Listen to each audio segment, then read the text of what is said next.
உத்தரப்பிரதேச மாநிலத்தில் western toilet வெடித்து இளைஞர் படுகாயமடைந்திருக்கிறார். திரையில் பார்த்துக் கொண்டிருக்கக்கூடிய காட்சிகள் இவை. கூடுதல் தகவல்களை எமது செய்தியாளர் ரமேஷ்குமார் வழங்கிட கேட்போம். ரமேஷ்குமார், வணக்கம். வெஸ்டர்ன் டாய்லெட் வெடித்ததற்கான காரணம் என்னவாக சொல்லப்படுகிறது? மேலும் இந்த இளைஞருடைய தற்போதைய நிலை என்ன? உத்தரப்பிரதேச மாநிலத்தில் வெஸ்டர்ன் டாய்லெட் வெடித்ததில் இளைஞருக்கு உடல் முழுவதும் தீ காயங்கள் ஏற்பட்ட சம்பவம் பரபரப்பையும் அதிர்ச்சியும் ஏற்படுத்தி இருக்கிறது. உத்தரப்பிரதேச மாநிலம் கிரேட்டர் நொய்டாவை அடுத்த பீஷ்ராக் என்னும் பகுதியில் வசிக்கின்றார்.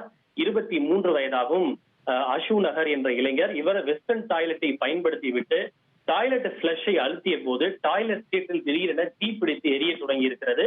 அதனைத் தொடர்ந்து அடுத்த நிமிடமே வெஸ்டர்ன் டாய்லெட் வெடித்து சிதறி அது துண்டு துண்டாக சிதறி இருக்கிறது.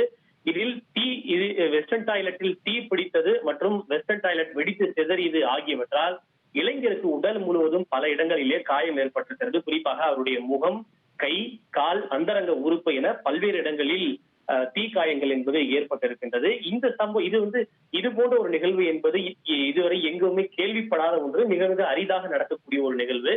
இதற்கான காரணம் என்ன சொல்லப்படுகின்றது என்றால், பொதுவாக இந்த கழிவுகள் தேங்கி இருக்கக்கூடிய இடத்தில் மீத்தேன் வாயுக்கள் உற்பத்தியாவது வழக்கம். எனவே வெஸ்டர்ன் டாய்லெட்டில் இருந்த மீத்தேன் வாயுவின் காரணமாக இந்த கோடை காலத்தில் அது தீப்பிடித்து எரிந்து அதன் காரணமாக வெஸ்டர்ன் டாய்லெட் வெடித்திருக்கலாம் என்று கூறப்படுகின்றது.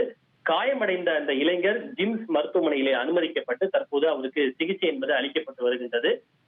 இந்த பொதுமக்களை பொறுத்தவரை நகராட்சி நிர்வாகத்தின் மீது குற்றச்சாட்டுகளை முன்வைக்கின்றனர். அதாவது கிரேட்டர் நொய்டா பகுதியில் கழிவுநீர் கால்வாய் சுத்திகரிப்பு அமைப்புகள் முறையாக பராமரிக்கப்படவில்லை, அதிகாரிகள் வேலை செய்யவில்லை. அங்கு பல மாதங்களாகவே கழிவுநீர் பிரச்சனை என்பது இருக்கிறது.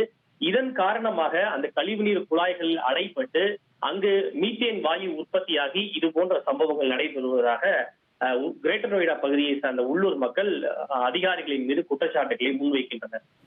தகவல்களுக்கு நன்றி ரமேஷ்குமார். செய்திகளை உடனுக்குடன் தெரிந்து கொள்ள உடனே சப்ஸ்கிரைப் பண்ணுங்க.